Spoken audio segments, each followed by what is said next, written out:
A really simple way to approach figures, or a simple way to understand figures, is to think of them as just shapes. So here I've captured the shadow shapes of a figure. And now using negative painting, I'm going to capture some of the outline shapes of the body and the hat. This is really, really simple.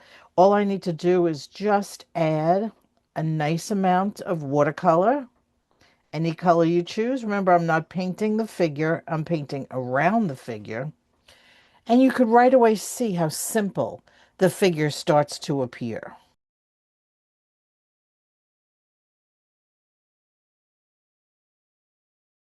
A really simple way to think about how do I paint figures in watercolor.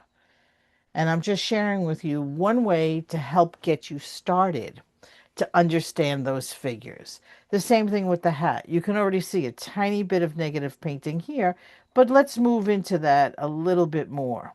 Now I can start to define the shape of that hat, and it starts to come to life. The brim of the hat would come around. And then just using clean water, I'm going to lose some of these edges. So this was just a really brief look into one of the ways that I like to simplify how I'm going to do my figures in watercolor, and definitely, as always, using plenty of negative painting techniques. I hope that helped you. If you want to learn more, I have a workshop coming up where this is the subject I'll be doing. I'll be sharing with you how to paint using large shapes and value, and I'll also teach you how to incorporate negative painting into your art.